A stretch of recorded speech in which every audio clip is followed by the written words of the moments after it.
Rojbaş Çarpel Medya izleyicileri, Bir Siyasetin Gündemi programında yine birlikteyiz. Bu hafta Mehmet Gül'le beraber gündemdeki konuları yorumlamaya çalışacağız. Mehmet hoş geldin. Teşekkürler abi. Merhaba. Rojbaş, Sodroher, günaydın sayın seyirciler. Nurullah abi özetledi gündemimizi. Bakalım neler göreceğiz. Evet, buyurun. Bu hafta tezkere konusuyla programı başlatmak istiyoruz. Zaten biliyorsunuz bu tezkere konusu Türkiye'de yeni değil bu meseleler. Türkiye'de 1950'den beri tezkere çıkarıyor. Yurt dışına askeri gönderiyor. 1950'den bugüne kadar yani 71 yılda 76 tane tezkere çıkmış. Bugüne kadar Türkiye'de. Bu da bunlardan bir tanesi. Bunun bir özelliği 2 yıl olmasıydı. Önemliydi o. Kamuoyunda da en çok tartışılan konuydu. Neden 2 yıl diye. Herkes aslını unuttu ama 2 yılın üzerinde durmaya çalıştı. Tezkerenin meclisten geçeceği biliniyordu. Çünkü Cumhur İttifakı destekliyordu bu tezkereyi. İşte CHP, HDP, Türkiye İşçi Partisi ve Demokratik Bölgeler Partisi hayır dedi bu tezkereye mecliste. Diğer partilerden AKP, MHP, İyi Parti, Zafer Partisi, bu Ümit Özdağ'ın genel başkanı parti, Memleket Partisi, Muharrem İnce'nin başkanı olduğu parti, Demokrat Parti, Büyük Birlik Partisi. Bu partilerde hayır dediler tezkereye. DEVA ile Gelecek Partisi çekimsel kaldılar. Saadet Partisi de karar açıklamadı. İlginçti. Saadet Partisi de kararını açıklamadı. Ama sonra Karamollaoğlu bir tezkerenin onaylanmasından sonra bir basın toplantısı yaptı. Orada bir takım şeyler açıklamaya çalıştı Karamollaoğlu. Orada bir takım şeyler söylemeye çalıştı. Ama yani zaten açıklamasında da şöyle söylüyor. Hani biz neden açıklama yapmadık? Çünkü bu tezkere 2 yıldı diyor. Yani 1 yıl olsaydı verecektik ama 2 yılda o yüzden vermiyoruz dedi. İkincisi de Türkiye'ye yabancı askerler gelecek dedi. Biz buna karşı çıktık dedi. O yüzden de biz tavrımızı açıklamadık ama belli ki onlar da hayır, yani tabii insanların veya partilerin subjektif değerlendirmeleri ne olursa olsun davranışları bir tarafa hizmet eder. Sonuçta bunların da tavrı hayırcılara yakın bir tavır olduğu gözüktü. Ben bu partilerin tezkere karşısındaki tutumlarını değerlendirdiğimde Mehmet görüyorum. Yani Türk sağı Kürtler konusunda sınıfta kaldı diyor. Evet. Yani hemen hemen istisnasız hepsi hayır dediler. Evet dediler tezkereye. Bakıyoruz hepsi Kürtler konusunda, Kürdistan konusunda sınıfta kaldıkları gözüküyor. Sen ne dersin Mehmet? Nasıl abi o doğru fakat diğerlerinin hayır demesi de bence biraz işin icabı gereğidir. Yani daha önceki tezkerelerde CHP ne demişti? Evet demişti. Değil mi? Bir itiraz yapmış. Yani bir problem yoktu. Hatta evet dedi. Yani orada şunu söylediğin için söylüyorum. Bizdeki bakış açısına göre dedin ki işte Türk sağı sınıfta kaldı. Çünkü bizden bir takım arkadaşlarımız, çevremiz diyordu ki Kürt meselesini aslında çözmeyen Türk soludur. Yani CHP ve ona yakın çevrelerdir. Aslında çözme yakın Türk sağıdır. Türk sağı iktidar olsa çözer. Hatta AKP'nin bir takım adımlar atması buna delil olarak da gösterilmişti. O yüzden şöyle düşünmek lazım. Türkiye Cumhuriyeti Devleti'nin bir milli siyaseti vardır. Bu milli siyaseti yani herkesin aynı davranmak zorunda oldukları anlamında söylüyorum. Bu gayrimüslimler karşısındaki tavır tutumdur. Yani diyelim ki işte Türkiye'den kovulan ya da Türkiye temizlenerek yeniden inşa edilen zihniyetin kendisini ifade ederken esasları diyebileceğimiz kısmı gayrimüslimler karşısındaki tutum, Kürtler karşısındaki tutum ve Aleviler karşısındaki tutum. Bu Kıbrıs meselesi böyle görülüyor. Yani Müslüm gayrimüslim İslam toprağı ya da misaki milli dedikleri zaman ya da Kürtler dedikleri zaman hepsi aynı düşünüyor. Esası aynıdır. Burada hiçbir fark yoktur. Birbirlerini sınarlarken buradan hareket ediyorlar. Mesela Kıbrıs meselesine ne düşünüyorsun?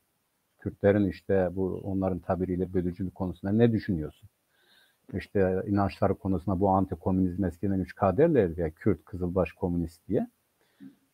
Şimdi Kürtler karşısında Kızılbaşlar konusunda ne düşünüyorsun sorusu karşısında hepsinin verdiği bir milli cevap vardır. O da Türk, Sünni ve aynı zamanda sağcı diyebileceğimiz bir zihniyetle Türk İslam sentezinde ifadesini bulan, o kavramda ifadesini bulan bir yaklaşım. Fakat ben açıkçası bu 2 yıllık tezkereye evet diyenlerin açıklayamadıkları bir şey olduğuna inanıyorum. Yani mesela Deva Partisi ile Gelecek Partisi'nin çekimser kalması anlaşılır bir şeydir. Kopup geldikleri bir cenaha evet diyemezlerdi. Ama aynı zamanda o cenah itibariyle az önce izah ettiğim bu milli siyasetin çeperi dışına da düşemezlerdi. Yani hayır da diyemezlerdi. O gelenek içerisinde, fakat o gelenek içerisinde de bu milli siyaseti doğru yürütmesi gereken bir şahsın olmaması nedeniyle çekimser kaldılar.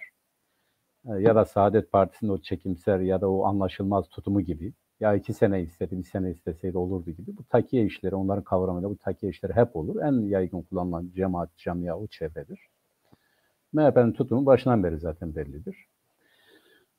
Aynı zamanda bence ilginç olan ya da ilginç olması gereken, öyle görülmesi gereken, yani normalde o milli siyaset çevresinde bir zamanların Cumhuriyetçi Güven Partisi vardı. Hatırlıyor musun abi? Evet. Turan Feyzioğlu. O da CHP'den koptu. MHP'ye gitmedi ama yeni bir MHP gibi ya da Türk zihniyetinin hülasası diyebileceğim, Türk zihniyetinin, bu Türk milli siyasetinin özü ya da tarif ederken ona denk düşen tutumu diyebileceğim Cumhuriyetçi Güven Partisi. Şimdi de Memleket Partisi çıktı. Bu Memleket Partisi de aynı onun gibi yani. Yani milli meselelerde gerisi teferruattır deyip o çizgide hareket eden bu şeyi de gösterdi zaten. Mecliste de bu tutumunu gösterdi. O da iyi oldu. Yani bir tür turnusol kağıdı oldu. Bu ikinci seçim, bu 2 yıllık tezkere olayı görüşülürken adeta bir turnusol kağıdı görevi gördü bütün bu süreç. Kimin gerçekten nerede olduğu ya da zor zamanlarda nasıl hareket edeceği, birbirlerine bakışların ne kadar teferruat olduğu, ayrıntı olduğu, önemli olmadığı açığa çıktı. Kürtler karşısında bir araya geldiler, birleştiler.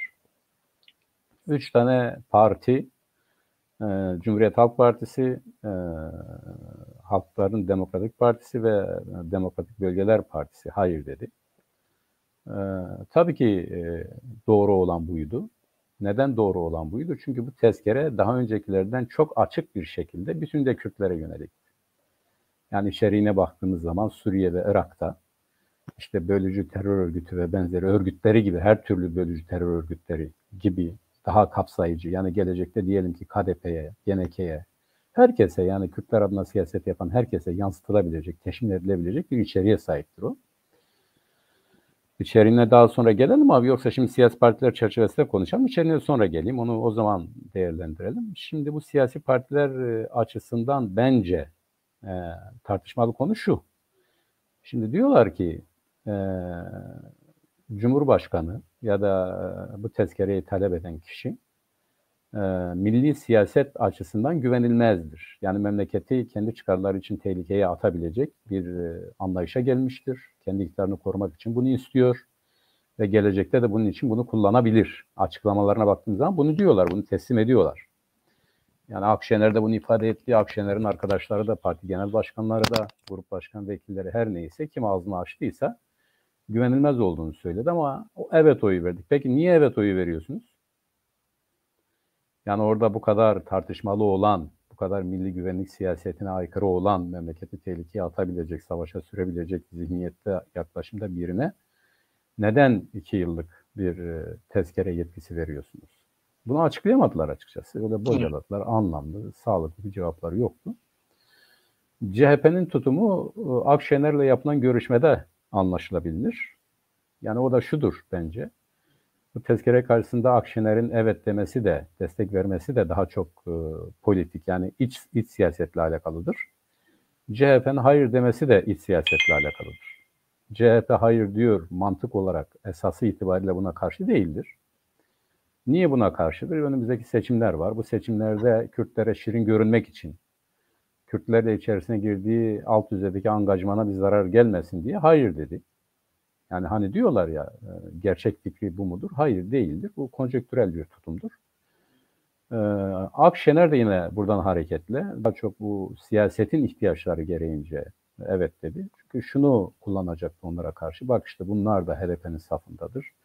Bunlar da Kürtlerin safındadır. Biz işte orada memleketi bölmek isteyen birilerine karşı mücadele ederken bunlar elimizi kolumuzu bağlıyor ya da buna karşı çıkıyor gibi bir argümanı kendilerine karşı kullanılmaması için evet dediler. Yani esası bu. Bu ama temelde hani diyoruz ya, evet hayırı bir tarafa bırakalım. Bunların hepsinin birleştiği nokta nedir? Milli siyasettir. O milli siyasetin en duyarlı uçlarından biri anti-Kürt olmaktır. Bu zaten hem şiş hem kebap diyerek, yani Kürtleri de küstürmeden bu rejime angaje etmek için CHP'nin hayır demesi lazımdı. Ama bu iktidarın değişme sürecinde de İyi Parti'nin yara almaması için evet demesi gerekiyordu. Bu oldu. Dava ve Gelecek Partisi'nin tutumu da bu çerçevededir. Onlar da ayrıldıkları bir partinin siyasetini olumlayamazlardı. Onun için diğerine de evet diyemezlerdi. Yani CHP gibi de hareket edemezlerdi. Daha çok o camiada anlaşılır olabilmek için de çekimser kaldılar. İşin esası bu. Partilerin tutumu bu. Birleştikleri nokta ise tutumları farklı olsa da anti-Kürt siyaset. Burada ben bir şey öğrenmek istiyorum abi. Sen bunu araştırdın mı ya da o dikkatinden mi kaçtı? Yavaş yavaş bu tezkerenin içeriğine gelecek olursak. Yabancı askerler diyor. Bu yabancı asker kavramı girmiş oraya. Evet. Bu nedir abi? Yani sen bir kafa yordun mu, bir baktın mı? Nedir yani? Yani mesela diyelim NATO askeri mi buraya gelecek? Rus askeri mi buraya gelecek? Amerikan askeri mi gelecek? Böyle bir şey mi? Yabancı asker dediğimiz zaman zaten Türkiye'ye ait olmayan asker demek. Ya da bu işte paramiliter kuvvetler var. Yani ÖSO gibi. İşte kimisine göre Afganistan'dan gelen eski yönetimin askerleri gibi. Yani böyle bir şey mi? O konuda biraz kafa yordun mu? Bir baktın mı sağa sola? Baktım Mehmet, daha çok hükümet çevreleri bunu NATO askeri olarak değerlendiriyorlar. Hı Yani hı. NATO askerlerinin işte İncirlik'te bulunan, Hı hı. diğer Amerikan ve NATO üslerinde bulunan üstlere gelen askerlerden söz ettiklerini söylüyorlar. Peki önceki Genelde tezkerelerde bu var mı abi? daha önceki tezkerelerde bu yok. Böyle Heh, bir şey geçmiyor. Geçmesi evet. de gerekmiyormuş zaten. Yani onlar Evet, evet. zaten buradalar zaten. Hı Ama hı. burada özellikle bunun vurgulanmış olmasını, epey muhalefet partilerinden bu konuda bir eleştiri geldi. Ama hükümetin savunması gene bu NATO üslerinde bulunan askerlerle ilgili olduğu söyleniyor. Hı Ama hı. bu daha önce de vardı ama böyle bir deyim geçmiyordu şeyin Evet. içerisinde. E, Bence de evet, NATO askerleriyle alakalı değil bu kavram. evet, Bu tezkereye yeni giriyor. Ve evet, büyük bir ihtimalle de o ÖSO gibi paramiliter kuvvetleri, yani Libya'dakileri, Suriye'dekileri, bunlar hani çekildi, nereye gidecek? Anlaşılan Türkiye Cumhuriyeti Devleti bu tezkerede de şunu da kabul etmiş oluyor. Yani oralardan çekileceğini, çekildiği zaman bu askerlerle beraber çekileceğini ve evet, bunların da yine Türkiye'de konuşlandırılması için bir yasal zemin aradığını, evet. altyapısını oluşturuyor. Yani ben öyle yorumladım açıkçası. Çünkü diğer yabancı asker kavramı önceden beri zaten var. Zaten belli anlaşmalar çerçevesinde buradalar. Zaten ortak örgütlenmelerdir bunlar. Bunlar için bir tezkereye de gerek yoktur. Geçici olaylar için çıkarılıyor zaten bu tezkereler. Evet. Zaten biliyorsun Peşmerge de buradan geçtiği zaman Hı hı. böyle bir şey çıkarmadılar. Böyle bir şey yoktu. Peşmerge de buradan Tabii gelip tabii. geçti. Tabii tabii. Ama şimdi bunu özellikle koymaları belli ki şeyde e, kendi oluşturdukları bu ÖSO'nun bazı şeylerini, unsurlarını ileride Türkiye'ye getirebilme ihtimallerinin olduğu Hı gözüküyor. hı. Yani buradan Evet. bu çıkabiliyor. Onun dışında herhangi bir şey gözükmüyor. Yabancı asker dedikleri bu. Evet. Onlar. Daha önceki tezkerelerde olmayan. Tabii bunun asıl özü önemli Mehmet. Yani tamam siyasi partilerin tutumlarını gördük. Ha, bu arada şunu da söyleyeyim. Hani ben Türk sağı sınıfta kalmış derken gerçekten sağ partilerin, mecliste bulunan sağ partilerin hemen hemen hepsinin tezkereye evet dediklerini gördük. Ama sol partilerden mecliste işte bir tip var. O zaten hayır dedi. İşte HDP hayır dedi. Demokratik Bölgeler Partisi hayır dedi. Onun dışında parlamento dışında olan Türkiye solu da bu konuda görüş bildirdi. Mesela DİSİP hayır dedi. EMEP hayır dedi. SYKP hayır dedi. Yani parlamento dışında kalan sol partilerin büyük bir çoğunluğunun da görüş açıklayarak bu konuya tezkere konusunda hayır dediklerini açıkladılar. Bu anlamda yani ben Türkiye sağının gerçekten sınıfta kaldığını, Kürtler meselesinde, Kürdistan meselesinde ya önümüzdeki saat gündemimizde de var. Bu Meral Akşener'le geçen diyalog da var. Kürt ve Kürdistan konusunda ne kadar sınıfta kaldıklarını gösteren bir olgudur aslında bu tezkere konusu. Onun iyi bir göstergesi oldu bence Evet, Ama tabii bunun aslı böyle hani bu partilerin tutumu ama tezkere nedir? Ne yapılmak isteniyor tezkereyle? Yani bugüne kadar ne yapıldıysa bundan sonra da o yapılacak. Nedir mesele? Mesele şu, benim gördüğüm kadarıyla Mehmet. Şimdi bu Baba Esed zamanında bir karar alındı. Baba Esed zamanında. O Baba Esed zamanında alınan karar şuydu. Türkiye-Suriye sınırı boyunca 15 kilometre derinliğinde bir Arap koridoru oluşturulacak. Yani oradaki Kürt nüfus içeriye gönderilecek. Oraya Araplar yerleştirilecek. Böylece Suriye Kürdistan'ın demografik yapısı değişime uğrayacak. Bir. Evet. İkincisi Kürdistan'ın toprak bütünlüğünde bir problem yaşanacak. Demografik yapısında. Yani Türkiye ile olan ilişkilerinde bir problem yaşayacak. Bu anlamda bunu Türkiye'de onaylamıştı ve Baba Esed bu işe girişti. Ve bugün bölgede böyle yer yer Arap nüfusun olmasının oradan. Cepler oluştu. Bu cepler Baba Esed zamanında oluşturulan ceplerdi. Şimdi tabii Baba Suriye politikası çöktü. O yarım kaldı. Baba Esed onu tamamlayamadı. Oğul Esed de bu işi çok yapamadı. Şimdi onların yarım bıraktığı şeyi Erdoğan yapmak istiyor. Evet, doğrudur.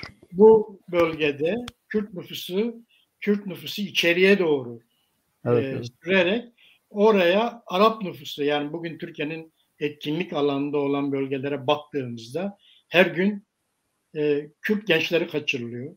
Kürt kadınları kaçırılıyor. Kürtler oradan göç etmeye zorlanıyor. Evet. Orada Türkçe eğitim yapılıyor. Kürt dilinin konuşması yasaklanıyor. Türk nüfusları veriliyor abi. Evet. Türkiye Cumhuriyeti Devleti nüfus cüzdanları veriliyor. Nüfus cüzdanları verilmeye başlandı. Evet. Yani bu gerçekten Baba Esed'in bu yarım bıraktığı orada yapılması gereken bu Arap koridorunu şimdi Türkiye tarafından bu gerçekleştirilmeye çalışıyor. Bir taraftan duvarlar örülüyor. Evet, bitirildi duvarlar. Bir taraftan da böyle şeyler yapılıyor. Bunun aslı bu Mehmet. Değil mi? Yani ne dersin? Tabii. Aynen öyle. Zaten yani Türkiye Cumhuriyeti Devleti, İran ve Irak'ın en büyük iç düşmanları onlara göre Kürtlerdir. Bu Kürtlerin kendilerini yönetme isteği, devlet kurma isteğidir. Çok doğru. Bu Baba Esed'in yaptığı aslında o zaman hepsi boşa da gitmedi. Önemli bir kısmını bu çöllere doğru sürdü. Kürtlerin önemli bir kısmını. Oraya Arapları da yerleştirdi. Fakat o plan proje bütünüyle başarıya ulaşamadı. Bunu Türkiye'nin yapmak istediği de doğrudur. Bu Adana Mutabakat'ta ikide bir hatırlatıyorlar ya. O zamanki işlerde işte eğer bir devletin güçsüzlüğü durumunda bir diğer devlet orayı onun yararına kullanabilir. Özeti budur aslında. Kullanabilir hadisesi bugün Türkiye Cumhuriyeti Devleti tarafından gerçekleştiriliyor. Afrin'e müdahale bunun eseridir. Kobane en büyük hedeflerinden biriydi. Fakat burada başarısızlığa uğradı. Çünkü Kobane'deki başarısızlığın en büyük nedenlerinden biri Amerika Birleşik Devletleri'nin stratejisiyle alakalı bir şeydir. Doğru. Yani ABD'nin de orayla alakalı bir planı projesi vardı ama Fırat'ın batısı ile ilgili Amerika Birleşik Devletleri'nin siyaseti yine belirleyici oldu. Türkiye Afrin'e girdi. Bugün Afrin eğer hala bir Kürt toprağı olarak görülüyorsa uluslararası sözleşmelere göre gösterilen tepkilerdir. Yani Kürtlerin oradan çıkarılmasına uluslararası hukuk da karşı, kamuoyu da karşı. Evet. Buranın nasıl onun yerine ne yaptı? Türkiye az önce senin de belirtmiş olduğun gibi terör estiriyor oralarda ÖSO vasıtasıyla. Göç etmek için terör estiriyor. Mallarına, mülklerine el koyuyor ya da satın alıyor. ÖSO'yu oradaki alan temizliği için kullanıyor. Ne düzeye varmış? Tabii yine de çok ilerlemiştir. O olmadı. Bu sefer Türkiye Cumhuriyeti kimlikleri veriyor. Afrin'deki Kürtlere Türkiye Cumhuriyeti vatandaşı kimliği dağıtıyor. Ya da geçici vatandaşlık kimliği veriyor. Orada o uygulamayı başlattı. Hatay valisi üzerinden çok önceleri, yani bu Afrin'e girdiğinden hemen sonra bu süreci başlattılar. Yine orada Türkçe eğitim veriyor, Arapça eğitim veriyor. O konuda da zaten Türkiye toprağıymış gibi hareket ediyor. Yani ilhak etmiş gibi hareket ediyor Afrin'de. Peki başarıya ulaşacak mı? Hayır, bu tezkere onu gösteriyor. Yani bu tezkere gösteriyor ki o yabancı askerler dediği şeyler Türkiye topraklarında barındırılsın. ÖSO gibi paramiliter kuvvetlerdir. Yani oradan çekildiği zaman ne olacak? Bunlar nereye gidecek? Doğal olarak Türkiye'de bir yerlere bunları konuşlandıracaklar. Artık hangi kampa, hangi sınıra bilemiyoruz ama ben o tezkeredeki yabancı askerlerin konuşlandırılmasının da ya da barındırılmasının da Cumhurbaşkanlığının kararına bırakılmasını böyle yorumluyorum açıkçası. Ve tabii Afganistan'dan oradan buradan değil. Esası bana göre Afganistan'dan gelen eski rejimin askerlerinin burada istihdamı ile Suriye'deki ÖSO gibi, Libya'daki diğer paramiliter kuvvetler gibi askeri örgütlenmelerin statüsünün, konumunun, yapısının ayrı olduğunu, farklı olduğunu düşünüyorum. Bugün ÖSO bir şeydir, bir ordudur. Yani komutanları olan, bölükleri olan, yani bir ordu olarak örgütlenen ve öyle hareket eden, Türkiye tarafından da finanse edilen bir ordudur. Bunu nereye konumlandıracaksın? Yani bunu kendi ordunun bir bileşeni haline de getiremiyorsun. Çünkü Özgür Suriye ordusudur ama orada tutunamıyorsa ne yapacaksın? Türkiye'de bir yerlerde konuşlandıracaksın. Bu tezkerede bana göre yabancı asker kavramıyla tarif edilen bu. Fakat şöyle bir sorun var. Bu yabancı asker kavramı devletleri tarif eder. Yani herhangi bir devletin askeri anlamındadır. Yani bir statüsü olan, resmiyeti olan, tanınan, bilinen, her yönüyle ordu olduğu, uluslararası düzeyde açık olan bir orduyu tarif eder. Yabancı asker. Şimdi bu ÖSO'yu kimse tanımıyor. ÖSO uluslararası hukukta yeri yok. Yani asker midir o belli değil. Çünkü birçok devlet onlara terör örgütü diyor, terör diyor. Yani hangi devletler onları tanıyor? Hangi devletler nezdinde, kaldı ki asker dediğimiz zaman devleti tarif eder. Bir devletin savunmasını yapan kuruluştur. Yabancı asker dediğimiz zaman hukuksal statüsü budur. ÖSO hangi devletin askeridir? Yani hangi devlete bağlıdır? Hangi hukuksal yapı içerisinde yabancı askerdir? O da belli değildir. Bu da sadece Türkiye Cumhuriyeti Devleti'nin tarif edip kabul ettiği bir asker statüsüdür. Ama yine de bunlara uluslararası hukukta paramiliter kuvvet diyorlar. Ve bunların bir meşruiyeti yoktur, geçicidir. İşte bugün Irak'ta diyelim ki Haçlı Şabi'yi ne yaptılar? Devlet tarafından oluşturulmuş olmasına rağmen Amerika Birleşik Devletleri güçler, koalisyon bunları kabul etmedi. Bunların dağıtılması gerektiğini söyledi. ÖSO'nun Türkiye'de konuşlandırılması için bu tezkere ile beraber içeride, uluslararası düzeyde değil, içeride bir zemin oluşturulmuştur diye düşünüyorum. O ne kadar tutar? CHP'nin bunu eleştirmesi ya da kimi partilerin bunu eleştirmesi onunla alakalıdır. Şimdi bu tezkerenin benim dikkatimi çeken tarafı da hepsi tabii ki bu 2 yıllık olması da tartışılması gereken bir konu. Yani özü itibariyle belki de tartışmamız gereken fazla bir şey yoktur. Bütün bu tezkerenin amacı, nedeni ve olası sonuçları Kürtlerle alakalıdır. Yani sadece onların tabiriyle Suriye bize göre Batı Kürdistan değil, Güney'i de dahil buna. Yani tarif etmiş orada zaten. Irak ve Suriye diyor. Irak ve Suriye'deki bölücü terör hareketleri diyor. Hareket de demiyor, hareketleri diyor. Burada belirsiz olan şu ya da bütünüyle keyfi olan şu. Tabii ki her şey köşeli olarak belirtilmez ama yani devletler yaptıklarını anlaşılır şekilde tarif ederler. O tarif içerisinde yer almayan bir şeyi de yapamazlar. Şimdi burada bu yetki Cumhurbaşkanlığına verilmiş ve bunun biçimi, içeriği, süresi, hususu her neyse bütün ayrıntıları oraya bırakılmış. Evet. Yani o orada kim, işte ordu ne zaman girecek, ne kadar kalacak, nasıl yapacak, ne edecek, kime karşıdır, nedir, ne değildir, terör kimdir, terörist kimdir ve benzeri kavramların tanımlanması, hayata geçirilmesi, yürürlüğe konulması falan gibi konular Cumhurbaşkanlığına bırakılmış. Bu tabii benim çok dikkatimi çekti. Yani bu sadece kavram itibariyle dışarıya asker gönderme, yabancı askeri Türkiye'de barındırma dışındaki düzenlemeleri, içeriği, amacı, nedeni, sonucu her neyse Cumhurbaşkanı'na bırakmasıdır. Bu büyük bir keyfiyet bana göre. Yani bunu pek de tartışmadılar ama büyük bir keyfiyettir. Bu keyfiyetin nasıl cereyan edeceğini göreceğiz. Ama bu keyfiyetin anlamı şudur bizim açımızdan. Kürtlerin özgürlük talebine, Kürtlerin kendi kendilerini yönetme talebine, Kürtlerin kendi haklarını talep etme konusunda karşı tarafın hadsiz, hudutsuz, sınırsız bir yetkiye kavuşturulduğu meselesidir. Onun için Kürtlerin bu çerçevede, bu geniş alanda, hani diyorlar ya, aklımıza bile gelmeyeni düşünerek hareket etme konusunda ciddi bir durum var diye düşünüyorum. Ya da bunu ciddiye almalıyız diye düşünüyorum. Bu içeriğiyle ilgili kısmı bana göre önemli ve esası da bu. Anladım. Yani bunu dikkate almak lazım. Doğru. Yani bu mesele Kürtlerle, Kürdistan'la ilgili bir mesele. Ve bu Türkiye'nin tepkisi yeni değil. Ne zaman ki bölgede Kürtlerin lehine bir takım gelişmeler oldu, Türkiye hemen bir tepki veriyor buna. Yani mesela 60 ihtilaline baktığımızda işte 58'de Barzanilerle Irak'ın görüşmelerinden ortaya çıkan sonuçta orada bir özellik söz konusuydu. Türkiye hemen tepkisini 60 tepkisi olarak verdi. İşte 70'te gene güneyde yaşanan olaylar vardı. Orada gene bir özellik konuşuluyordu. Yine 70 darbesinde de böyle bir tepki verdi ve özellikle kendi içindeki Kürtlere yöneldi burada. Yine 80'de baktığımızda işte Hümeyni'nin İran'a gelişi, orada Kürtlerin Hümeyni'yi desteklemesi, Hümeyni'nin biz devrimi Kürtlerle birlikte yaptık, televizyonda açık alanda konuşması Türkiye'nin tepkisine neden oldu ve Türkiye'de de onun arkasından da 80 darbesini görüyoruz. İşte son AKP iktidarında belki böyle bir şey yaşanmadı ama Cumhurbaşkanlığı hükümet sistemine baktığımızda tam da Kürtlerin Irak'ta ve Suriye'deki kazanımlarına tepki olarak doğmuş bir Cumhurbaşkanlığı hükümet sistemi var. Evet. Ve bu da tezkereyle biçimlendi Mehmet. Evet, evet. Yani tezkerelerle daha doğrusu. Tezkere olmasa da bunu yapıyorlar. Tezkere olsa da yapıyorlar çünkü Türkiye çok hukuk sınırları içerisinde her zaman hareket eden bir yapısı yok devlet. Evet. Devlet bazen kendi hukukunun dışına, çoğu zaman kendi hukukunun dışına çıktığı da olmuş. Burada görüyoruz.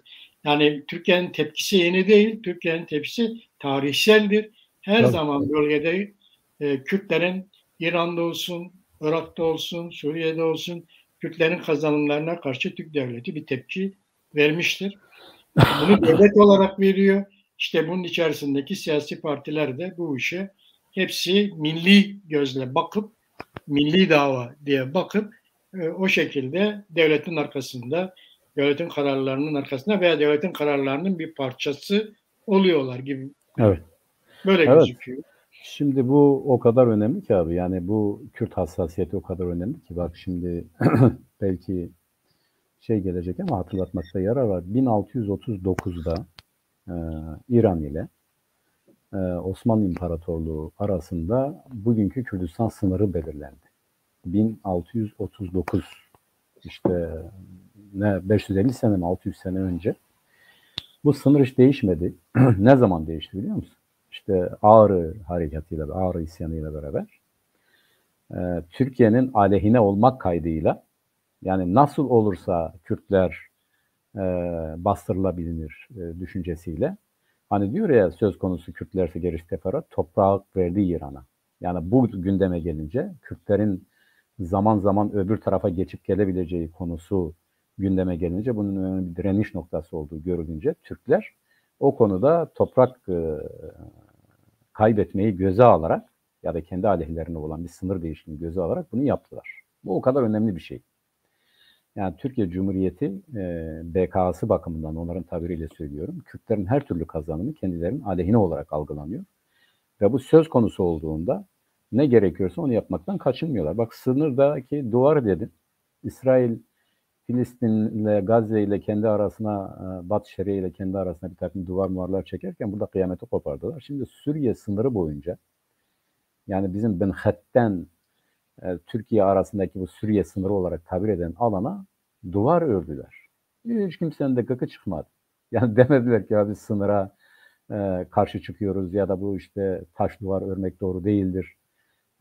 Uluslararası düzeydeki her türlü duvara karşı çıktığımız halde diyelim Trump işte duvar öreceğiz Meksika'ya deyince karşı çıkıyorsun. İsrail yapınca karşı çıkıyorsun. Doğu Avrupa'ya, Doğu Almanya'ya karşı çıkıyor idin. Ama aynı şey seninle Kürtler arasındaki bir husumet halini alınca değil duvarların üzerinde tel örgüler en modern hassas cihazlarla buraları sen tahkim ediyorsun, yapıyorsun ve ciddi bir sorun da çıkmıyor. Nurullah abi de galiba düştü. Gelir.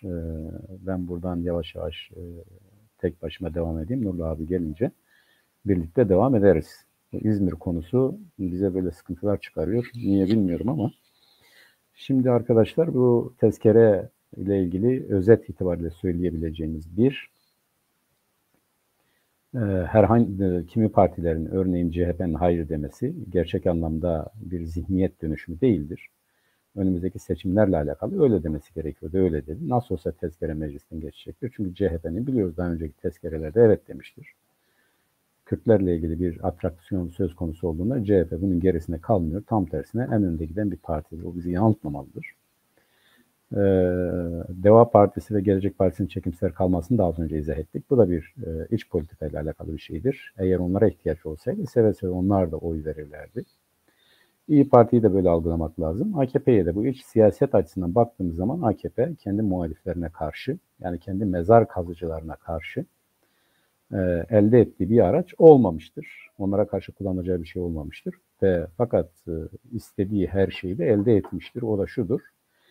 Kürtlerin olası kazanımları, Suriye'de önümüzdeki günlerde olası çözümler karşısında Türkiye'nin geri çekilmek mecburiyeti çerçevesinde Cumhurbaşkanlığı hükümet sistemi tezkereyi elde etmeyi başarmıştır. Bu konuda yapacakları tabii ki sınırlıdır. Her ne kadar geniş etkiler verilse de önemli olan bunların hayata geçirilmesidir. Bu tezkereyle beraber hayata geçireceği saldırı siyasetinin ciddi engellerle karşı karşıya olduğunu söylemek durumundayız. Önümüzdeki geçmişteki bu yakın geçmişte işte uluslararası düzeyde Türkiye'ye karşı önemli bir takım tepkiler oluştu. Bu tepkilerden de görüyoruz ki Suriye meselesi de bunun içerisindedir. Ya da Tayyip Erdoğan'ın Amerikan ziyaretinden dönerken durum tehlikelidir.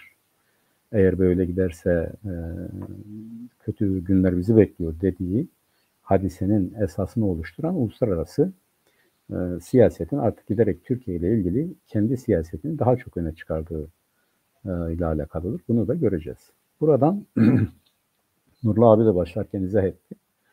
Belki de bizim açımızdan da temel bir meseleye işaret eden bir olay gerçekleşti biliyorsunuz. Meral Akşener Batman ziyaretinde bir esnafı da ziyaret etti. Her zamanki gibi hal hatır sorduktan sonra esnaf da tepkisini dile getirdi. Ya geliyorsunuz, bizi ziyaret ediyorsunuz ama bizi inkar ediyorsunuz. Yani biz Kürdüz, dilimiz var, kültürümüz var, ülkemiz var, burası da Kürdistan, biz böyle dediğimiz zaman bunu inkar ediyorsunuz, karşı çıkıyorsunuz, yok sayıyorsunuz dedi. Meral Akşener tabii klasik cevapları verdi. Yani nedir bu klasik cevap? İşte eskiden böyle olmuştur, bu yanlıştı, artık şimdi herkes kendi kimliğiyle yaşayabiliyor, dilini kullanabiliyor vesaire dedi. Bu konuda da bizim saygıdeğer esnaf kardeşimiz yine gerekeni söyledi. Ama kendi dilimizde eğitim göremiyoruz, kullanamıyoruz. Meclisinizde, yani bizim seçilerek geldiğimiz meclisinizde kendi realitemizi, kendi gerçekliğimizi dile getirdiğimizde bunu kabul etmiyorsunuz. Cezayla bize cevap veriyorsunuz ve gerçekten de öyledir. Biliyorsunuz bu Cumhuriyet Cumhurbaşkanlığı hükümet sistemine geçince iş tüzük değiştirildi.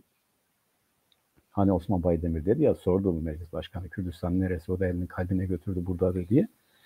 Değil tabii ki. Kürdistan işte irademiz dışında, yani bizim kalbimiz dışında, bizim düşüncemiz dışında var olan, tarihler boyu var olmuş, şimdi de olan birçok Kürdün de yaşadığı yere Kürdistan dediği bilinen bir realitedir. Yani elimize kalbimize götürerek işaret ettiğimiz yer değildir. Bir varlıktır, bir objektivitedir, bir realitedir, bir coğrafyadır, bir tarihtir, bir kültürdür. Bu aynı zamanda bu Nurullah abi hoş geldin. Ben de böylece Evet, konuya internet koptu, özür dilerim. rica ediyorum abi. İnternet Niye özür diliyorsun? geldi. Yani sana o interneti garanti edenler özür dilesin. Onlar utansın. Sen niye üzülüyorsun? Yani senin kabahatin yok. Doğru. Biz para Sağ ol. veriyoruz. Bizden peşini alıyorlar. Ama Evet. kesinti olunca da onları da kesmiyor. Onu da alıyorlar. Yani adamlar Evet, onu tam da bir alıyorlar. şimdi böyle bir tek taraflı yönetimle sürünüp gidiyoruz. Ben şeye girdim. Bu Batman'daki hadiseye girdim. E, Meral Akşener'in ziyareti ve Evet. esnaf kardeşimizin tepkisi ya da realiteye Evet. işaret etmesine girdim. Şimdi bu konuda işte nihayette oraya geldim. Yani bu esnaf kardeşimiz bir realiteye işaret etti. Bu realitede bir zamanlar Sayın Osman Baydemir'in mecliste elini kalbine götürerek işte Kürdistan burasıdır, buradadır demesinin ötesinde bizim irademiz dışında bir varlık olduğu, tarihsel bir varlık olduğu, kültürel bir varlık olduğu, coğrafi bir varlık olduğu, bir milletin yaşadığı bir ev, bu millet açısından evi, barkı, her şeyi olan bir ülke Kürdistan. Zaten güneyde de ufak ufak bir devlet kuruldu. Güneybatıda onun işaretleri veriliyor her ne kadar adı farklı da olsa. Ama Kürt milleti yaşadığı yere Kürdistan diyor.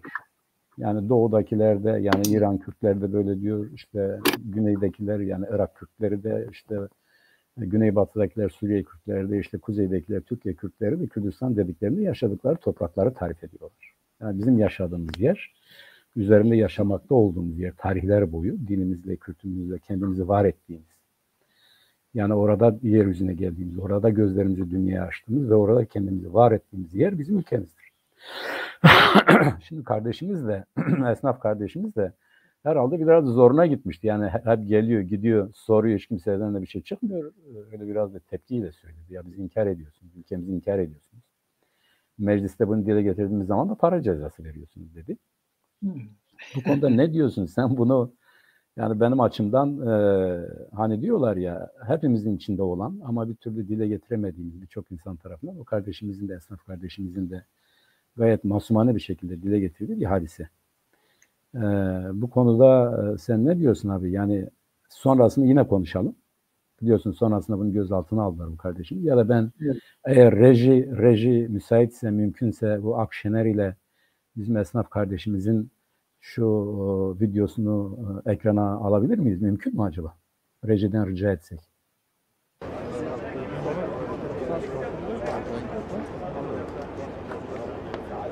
Lafını bala kestim Sayın Başkanım. Dilimiz inkar ediliyor. Kimliğimiz inkar ediliyor. Kürdistan inkar ediliyor. Biz buna karşıyız. Biz varız. Gördük. Sen danışmanların bile, arkadaşların bile hepsi Kürttür. Ve şu an senin bulunduğun yer Kürdistan'dır. Ama ne yazık ki mecliste bu Kürdistan inkar ediliyor. Şimdi bak, insanların Kürt olması, Türk olması, Alevi olması, Sünni olması saygı, yani etnik aidiyetleri, dini aidiyetleri, mezhepsel aidiyetlerine herkes saygı duymak zorundadır. Ama duyulmuyor. Başka bir şey yok. İkincisi, biz o zaman bak sen burasını Kürdistan diye tariflersen, tarifleyebilirsin. Ama Kürdistan'dır. Ya güzel kardeşim. İnkar edilir mi? Ya başkası için de farklıdır. Bak. Yani inkar politikasına yönlendiriyor. Bu başka bir şey işte. Öyle olmuyor. Ama işte ben başından beri bir şey burada söylüyorum. Kürdistan'sa mecliste farklı bir şeyse biz Öyle de değil. bunu işte kabul ediyoruz. Öyle değil. Öyle değil. Müsaade et yani gelmedi. Bak öyle değil. Öyle değil. Söylemeye çalıştığım şey şu. Biz bu ülkenin sınırları içerisinde bir bütün müyüz değiliz. Sorunun cevabı bir. O cevabı da bak güzel kardeşim. O cevabı da verecek olan hem sensin hem ben. Bak ben Türk'üm, sen Kürtsün. Dolayısıyla bir Kürt'le bir Türk'ün vereceği bir cevap. Ben sana soracağım diyeceğim ki adın ne? Cemil. Cemil. Cemil Taşkes. Cemil. Diyeceğim ki Cemil. Kardeş, bu coğrafyada, bu Anadolu coğrafyasının bir bütün olarak Edirne'sinden Kars'a denir ya hep. Oraya kadar olan sistemin içinde pek çok etnik aidiyet var. Pek çok dini, yani Müslümanlığın içinde farklı farklı inançlar var. mezhepler var. Bunlarla ilgili biz bir miyiz, bütün müyüz? Sen buna evet diyorsan bana dönüp diyeceksin ki Meral Hanım neyse buna da biz etmiyorum ama inkar ediliyor. Bak seni inkar eden yok. İnkar Bugün ediliyor. geçmişte yapmış Kürdistan olan diye bir şey yok şu an deniliyor. Yani şu an Kürdistan diye bir bunu şey böyle yok kabul etmem deniliyor. mümkün değil. Bu Kürdistan'da ayrışma, yok canım. bu ayrışma Sayın kabul etmem. Sayın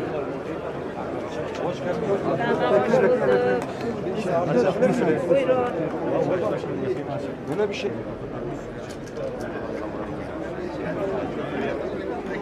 Bence yeter.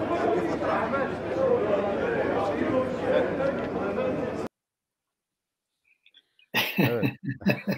Şimdi yani orada bir şeye geldiler. Dikkat ediyor musun Nurullah abi? Bir yere geldiler. İkisi de hep aynı şeyi söylemeye başladı. Diyor ki yani çok basit bir şey. Diyor ki ya bizi inkar ediyorsa o yok diyor. Çok farklı şeyler var. Biz hep beraber miyiz diyor. Şimdi dikkat edersen Türkiye yerini Anadolu aldı. Edirne'den Kars'ı aldı. Nurullah abi herhalde yine gitti. Yine ona bir kasıt var İzmir'den. Bakalım onu nasıl çözeceğiz. Ben yine devam edeyim. Orada bir direnç gösterince bizim Cemil kardeşimiz, bizim esnaf kardeşimiz ama ben inkar ediliyorum. Yani doğru bir çeşitlilik var ama benim adım yok. Ben inkar ediliyorum. Varlık itibariyle yokum dedi yasal düzeyde. Hemen ne oldu? Türkiye'nin yerini Anadolu aldı.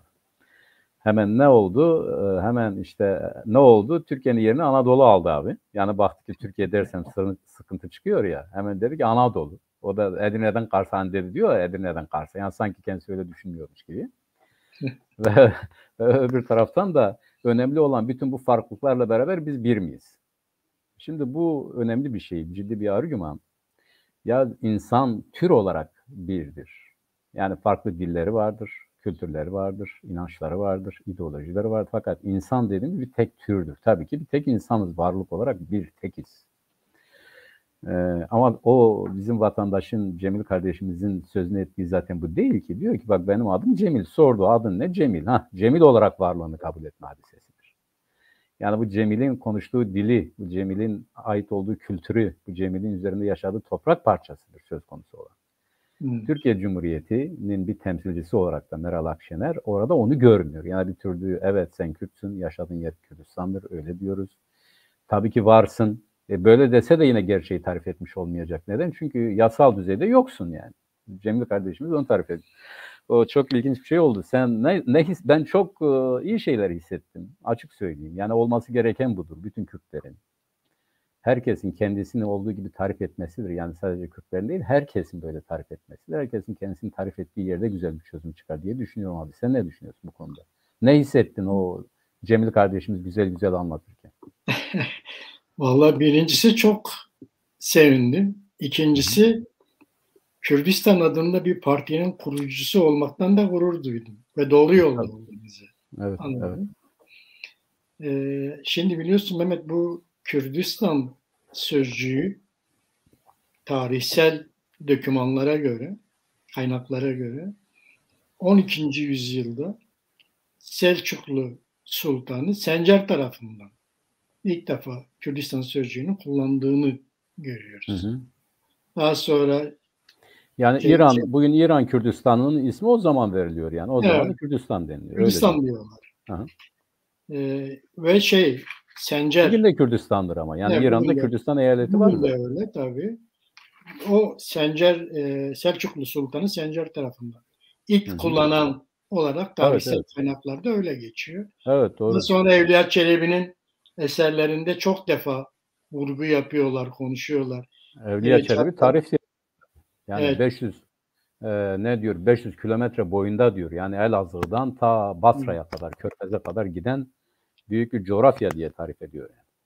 Yani. Evet. Çarpel Medya'da tarih sohbetleri yapmaya başlayan arkadaşlar da bu Evliya Çelebi'nin eserlerinde Kürdistan ve Kürtler diye bir gündem yaptılar ve onu tartıştılar. Görüyoruz ki Evliya Çelebi de çok eskiden beri bunu zaten yapmış, kullanmış. Abi ondan önce Strabo'nun haritaları vardı. Orada Kardukya vardır. Kordiya vardır. Yani o zamandan beri haritaları da var. Haritada yerleri de belirtilmiştir.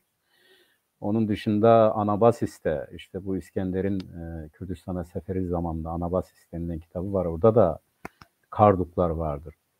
O zamandan beri vardı. Biraz daha geri gidelim. Bu Kurd isminin nereden geldiğini Sümerler bize Kur diyor. Kur Evet. bu D de Kur dağlı Kur dağ demek, Kurd da dağlı demek. Yukarıdan gelen, kuzeyden gelenler demektir. Evet. Zaten Sümerliler kendilerini tarif ederken de diyorlar biz kuzeyden geldik. Onlar da 12 sıptır, 12 aşirettir öyle diyelim. Ve ziguratları vardır bizim ateşkeler, adirgeler gibi. Bu yüksek yerlerde ateşlerin yakıldığı yerler gibi. Bu Kurd ismi daha sonra işte Kurdiye olan, Kurd olan, Karduk olan bütün şeylerin esinlendiği kelime ta Sümerlilere kadar gider. Oraya kadar götürebiliriz bu ismi. Bugünkü Kurd ismini oralara kadar götürebiliriz ama tarih içerisinde az önce senin de dediğin Sultan Sencer tarafından ilk defa Kürdistan eyalet olarak bugün İran'da devam eden, İran'da bugün Kürdistan var. Kürdistan eyaleti var. O zamandan itibaren literatüre girmiş. Tabii Araplar daha sonra zaten söylüyorlar bunun ismi vardır. Ama daha önemlisi şu abi. 2 tane önemli şeyden söz etmek istiyorum. Bizim Kürt kaynaklarından değil. Bu İdrisi Bitlisi ile Osmanlılar arasındaki yapan anlaşmada zaten Kürtlerin yaşadığı yere Kürdistan diyorlar. Bu Kürdistan'da da sancaklar oluşturuyorlar. Bu sancaklara sancak beyleri vardır. Eyaletlerdir yani bunlar. Kendi kendilerini idare ediyorlar. Bunların dışarıya Osmanlı'ya karşı sorumlulukları sadece ve sadece asker ve para vermektir. Osmanlı'nın görevi de bunları dış saldırılardan korumaktır. Ama onu da geçelim. Bu kapitalizmin gelişmesiyle beraber Fransa, İngiltere, özellikle bunların dünyaya açılmasıyla beraber Osmanlı İmparatorluğu yeni bir merkezi yönetime geçmek istiyor. İşte Gülhane Hattı Hümayunu ile beraber ya da Tanzimat Fermanı ile beraber 2. Mahmut'la başlayan bu süreç Mustafa Kemal'de bitiyor. Burada diyorlar ki biz de Batı gibi olalım. Ne demek Batı gibi? Sömürgelerimiz olsun. Nasıl bir sömürge olsun? İşte diyelim Bedirhaniler ve benzerleri kendi kendilerini yönetiyorlar. Biz buna son vereceğiz. İngiltere ve Fransa gibi bizim valilerimiz oraları yönetecek. Ve Kürdistan'a atanan ilk vali 1826'dır. Abdullah Paşa mı? Abdurrah Paşa diye biridir. Diyarbakır'a atanıyor ve bu Kürdistan genel valisi olarak kabul ediyor. Fakat yerel otoriteler olduğu için yani Bedirhaniler olduğu için işte sancaklar olduğu için bu genel vali pek bir işe yaramıyor. Diyorlar ki işte 2. Mahmud'un yaptığı bu. Bu yerel hareketleri, yerel otoriteleri tasfiye edelim. Tasfiye ettikten sonra Kürdistan'ı oluşturalım. Bu Kürdistan'da bizim valimiz yönetsin ve böylece sömürgemiz olsun. İşte 1847'de Bedirhaniler tasfiye edildikten sonra Kürdistan kuruluyor. Herhalde merkezde Ahlat düşünüyorlar. Orası çok şey bir yer, iyi bir yer, güzel bir yer. Oraya düşünüyorlar ama gerçekleştiremiyorlar. Fakat madalyaları var. Kürdistan madalyası. Yani Kürdistan'ı fethetme madalyası. Kürdistan'ı fethettik. Artık burası bizim sömürgemizdir. Burayı bizim vali yönetiyor ve onun adına da madalya basıyorlar abi. Osmanlı İmparatorluğu bunu yapıyor. Yani bu resmen Osmanlı İmparatorluğu'nda da bugün bizim Kuzey Kürdistan dediğimizin de dışında Musul'a kadar uzanan yani daha sonra Misak-ı Milli olan işte bu Güneybatı Suriye Kürdistan'ı Musul'a kadar kapsayan o Misak-ı Milli olarak tarif ettiğimiz bölgedeki Kürtlerin yaşadığı Kürdistan coğrafyası 1847'de yerel otoritelerin bir tür timsali olan Bedirhaniler tasfiye edildikten sonra Kürdistan madalyası çıkarılıyor. Artık burası Kürdistan'dır. Bir Kürdistan genel valisi vardır. Ve bu Kürdistan genel valisi de artık merkezi hükümete bağlı. Kürt otoriteleri, beylerin otoritesi bitmiştir. Burası artık bize bağlı, istediğimiz gibi yönetiriz. Ve Kürdistan Osmanlı İmparatorluğu için en büyük eyalettir, en büyük gelir kaynağıdır, en büyük askeri kaynaktır. Diğerlerine göre can damarıdır yani Kürdistan.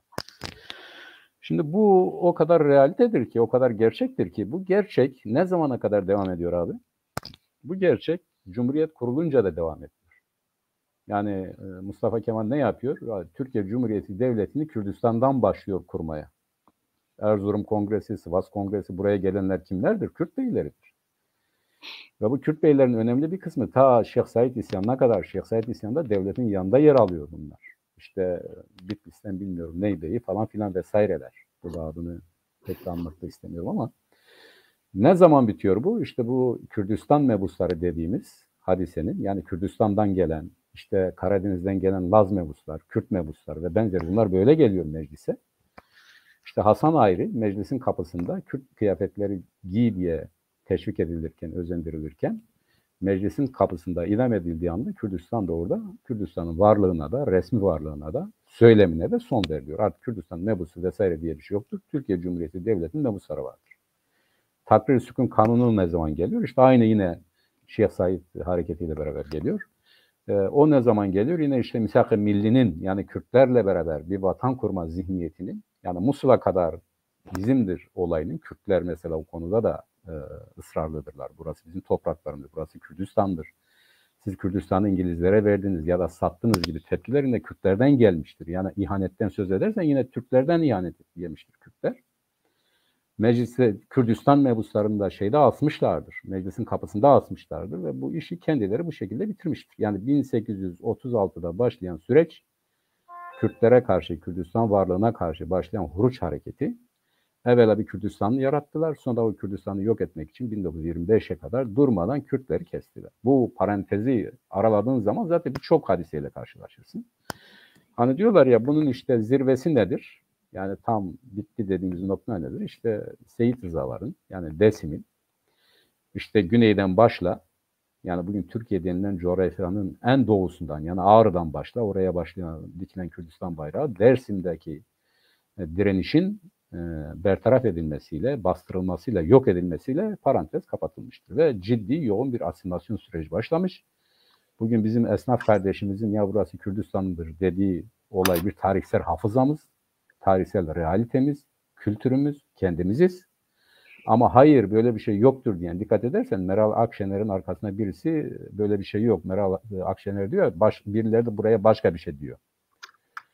Artık o fark ediyor. Başkaları da buraya başka bir şey diyor. Yani bu sahipsiz kalan yerin sahibi işte bizim o kardeşimiz, esnaf kardeşimizde tezahür eden ulusal bilinçtir. O ulusal bilinç oluştuktan sonra kim ne derse desin zaten, ya da Kürtler tarif etsin etmesin önemli değildir. Orası bir millete aittir. Osman Baydemir'in işaret ettiği gibi sadece elimize kalbimize götürerek tarif edeceğimiz bir yer değil. İşte yaşadığımız her yerdir. Coğrafyamız, nehirlerimiz, sularımız, ırmaklarımız bizim içerisine doğduğumuz ve kendimizi bulduğumuz bir kültür geliştirdiğimiz toprak parçası.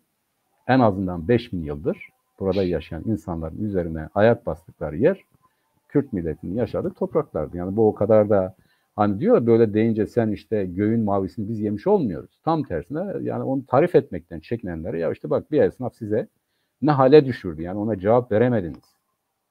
Bir esnaf ya gidiyorsa her gün işte propaganda yapıyoruz, kandırmaya çalışıyoruz, oyun almaya çalışıyorsunuz ama basit şeyler söyledi. Yani benim varlığımı inkar ediyorsun. Benim varlığım Kürt ve Kürdistan'dır zaten.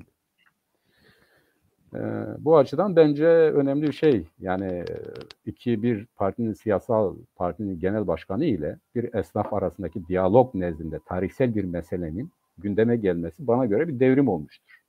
Bu konuda sen de biraz dinleyeyim abi. Sen ne diyorsun?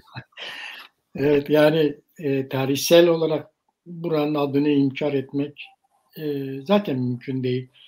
Ama Türk tarafı sürekli bu ismi inkar edip asimilasyon politikalarına devam etti. Ama üzücü olan Kürt tarafında da bunların olması demek. Yani biz bir defa şunu gördüm. Yani Kürdistani partilerin kurulması topluma cesaret verdi. Hı hı. Eskiden kimse Kürt, eskiden Doğu Güneydoğu'ydu. Sonra Kürt sorunu oldu. Şimdi artık Kürdistan konuşulmaya başlandı. Ve Kürdistani partilerin kurulmasının ne kadar doğru olduğu, zamanında olduğu ortaya çıktı. Artık vatandaş da bunu telaffuz etmeye başladı. Niye? Çünkü partiler vatandaşın önünde gitmeli, önce olmalı. Bunları konuşmalı ki vatandaş da bunu konuşsun, anlasın ve bunu değerlendirsin. Bizde önemli bu eksiklik var. Yani ne yapılıyor? Mesela Kürt sorunu deniyor. Tamam da Kürt sorunu nedir? Nedir Kürt sorunu? Yani bunun içeriğinde ne var? Sen neleri sorun olarak görüyorsun? Benim açımdan bu sorun değil. Bu bir mesele. Bu bir şey. Bir gerçeklik. Benim taleplerim var. Sen bunu çözmeyerek sorun haline getirmişsin. O zaman neleri çözmedin?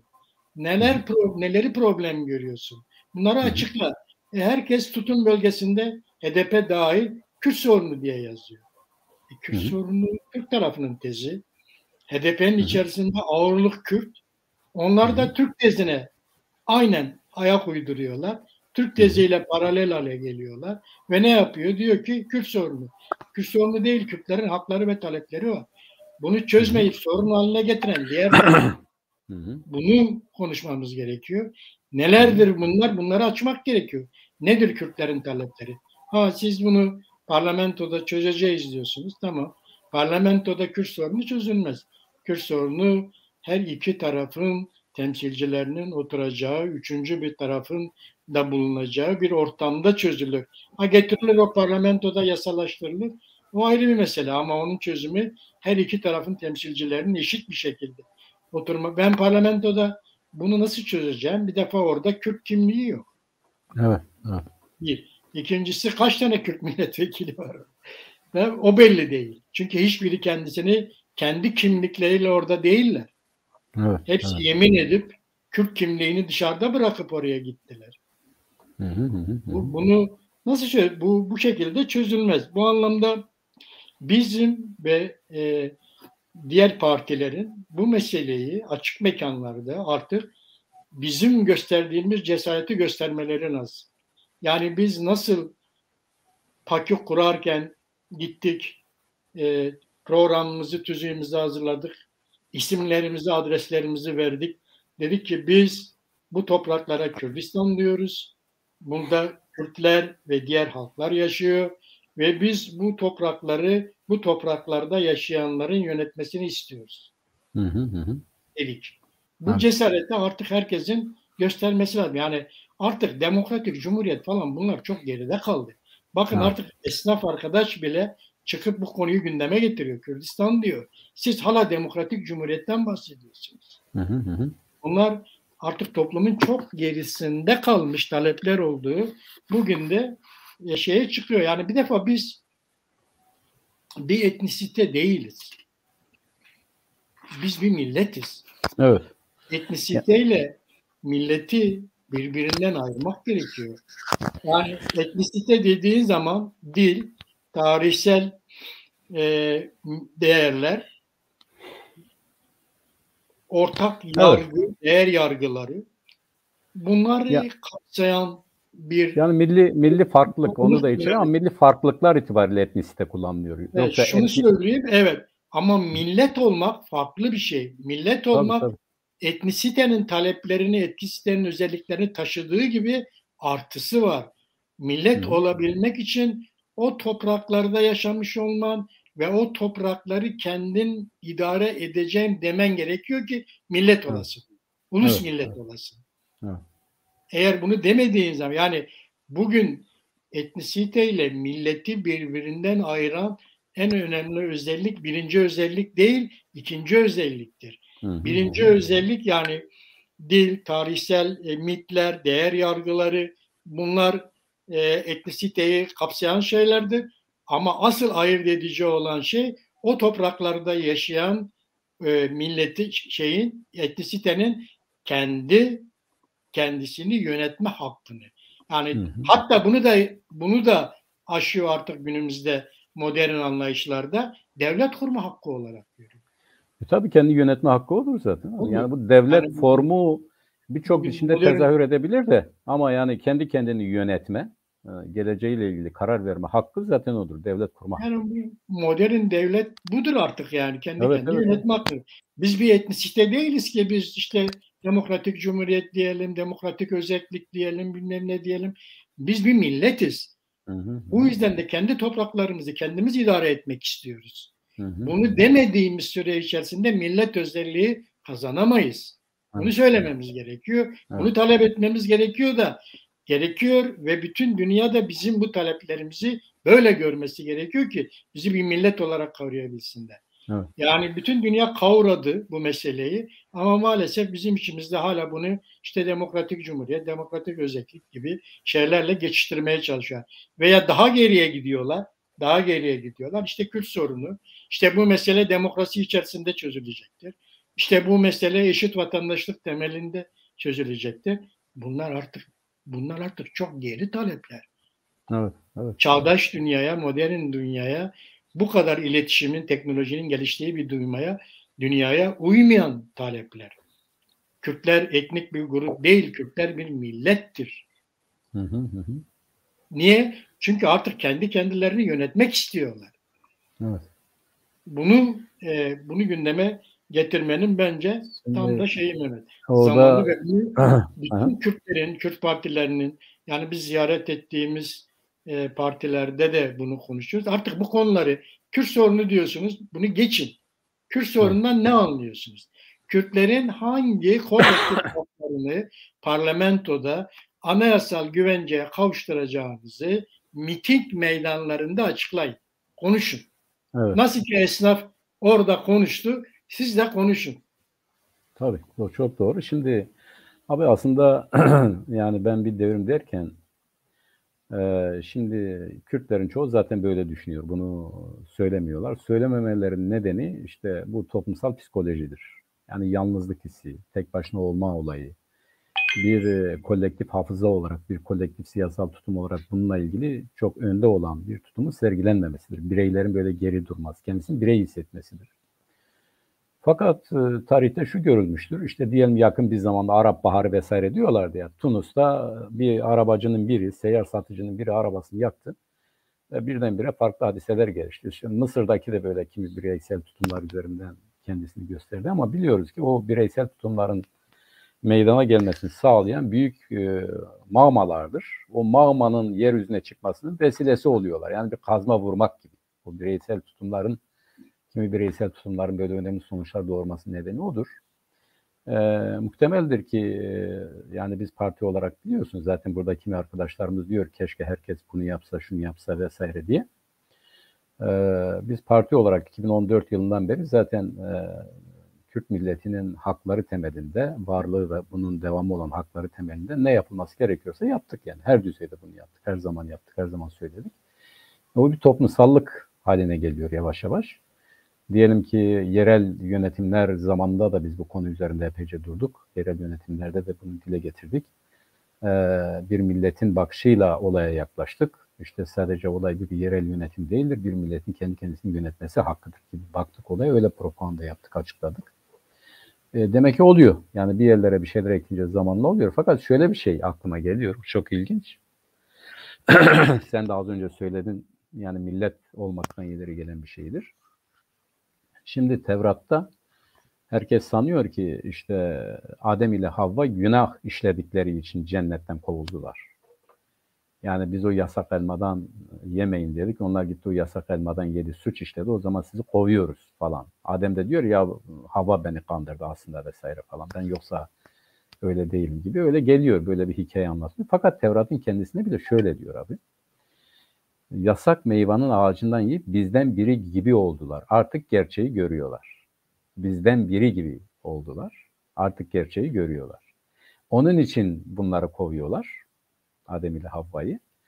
Onlardan, tanrılardan biri gibi oldukları için ve gözleri açılıp gerçeği gördükleri için. Şimdi Kürtler de bizim bu esnaf kardeşimizin o ifadesine itibaren umarım ve dilerim artık diğer milletler gibi olurlar, gerçeği görür ve dile getirirler. Biz dile getiriyoruz yıllardır. Umarım ve dilerim bu böyle olur. Çünkü bir meselenin en kolay çözümü o meselenin bütün çıplaklığıyla ortaya konmasıdır.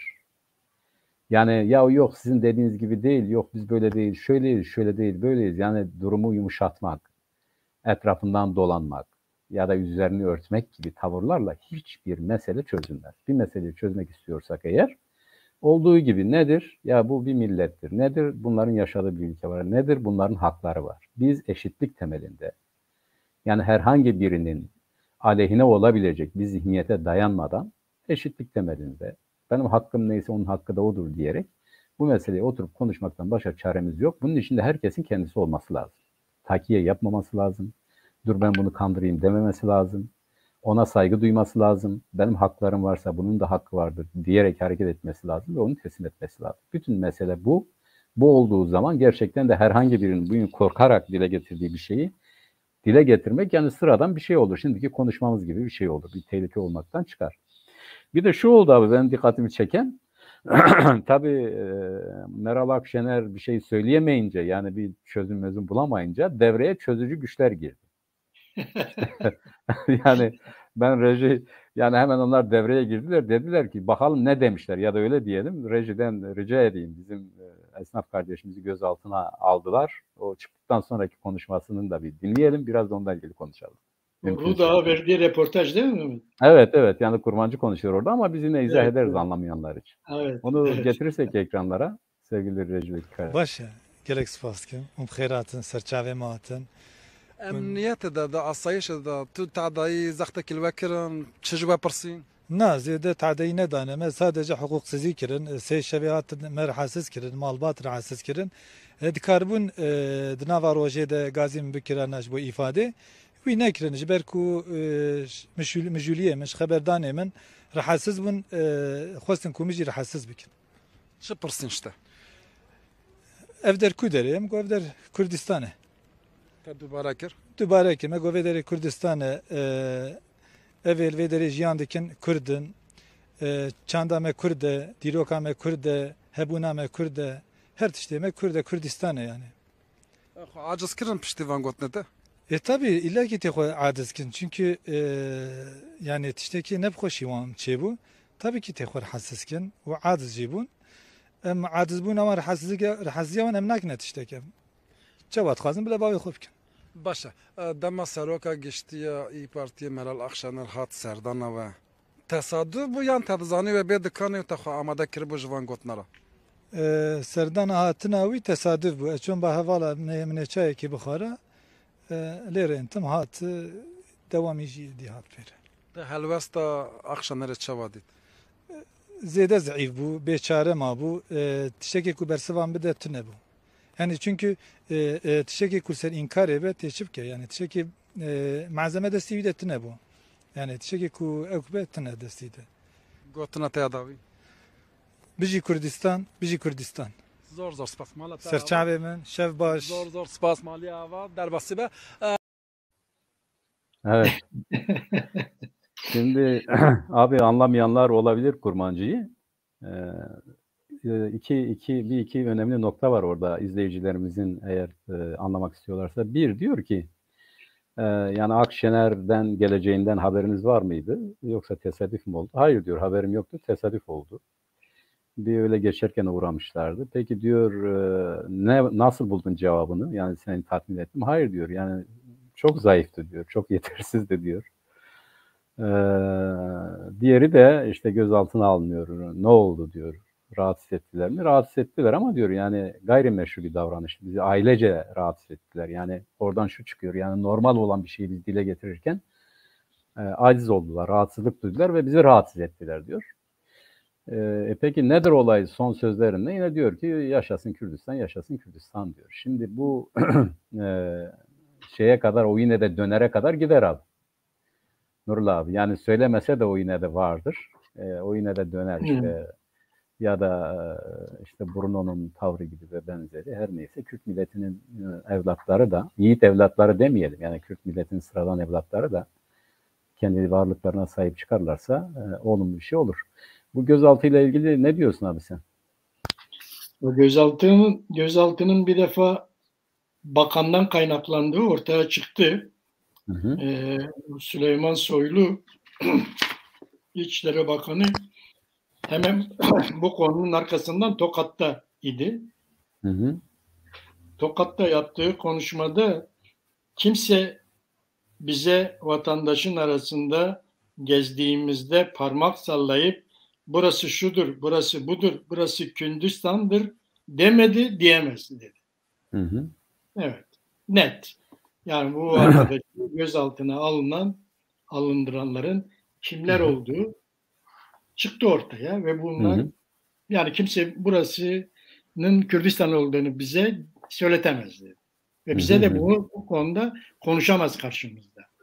Böyle bir demokrat bunlar. Böyle bir anlayışları var. Şimdi ben bunlara üzülmüyorum. Yani bu Süleyman Soylu'dur, işte diğerleridir. Bunları tanıyoruz. Yani ne yapacaklarını, ne edeceklerini. Çünkü yaptıklarını biliyoruz. Yapacakları da onların aynısı.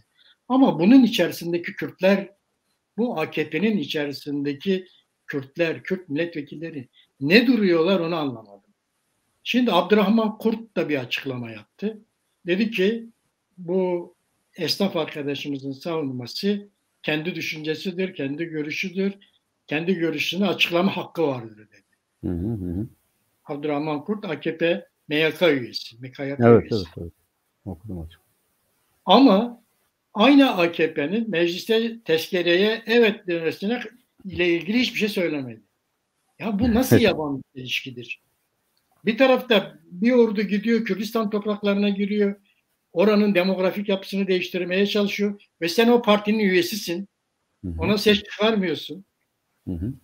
Şimdi gelmişsin, bir esnaf arkadaş orada burası Kürdistan'dır diyor. Bunun arkasında duruyorsun. Bu nasıl bir yaman çelişkidir? Bunu nasıl hazırlıyorlar? O şudur. Nasıl hala o partinin içerisinde kalıp siyaset yürütmeyi düşünüyorlar? Bakın Süleyman Soylu ne diyor? Diyor ki kimse bizim karşımıza geçip orası Kürdistan'dır diyemez diyor. Ama sen de çıkıyorsun Kürdistan diyen bir adamın arkasında duruyorsun. Peki o partide ne işin var o zaman? Neden hala o partiye destek veriyorsun? Daha çok tezkere çıkarsın, daha çok oraya gitsin diye mi oradasın? Şimdi ben yani Abdurrahman Kurt'un o açıklamasını olumlu buluyorum. Hani yetmez ama evet diye bir kavram vardı ya. Evet. Sen bunu yetmez diyorsun. Ben de yetmez ama evet diyorum. Neden? Bizim bu milli mücadelemizin gelmiş olduğu seviye itibariyle milli duygular taşıyan insanların aynı tutumları takınacakları seviye değil. Farklılıklar vardır. Yani Abdurrahman Kurt Kürdistan'da bir Kürt vatandaşın, bir Kürdün kendi düşüncelerinin açıklamasına sahip çıkması ayrı bir şeydir. Ama AKP içerisinde bulunarak hükümet etmesi ayrı bir şeydir. O şu anlama geliyor.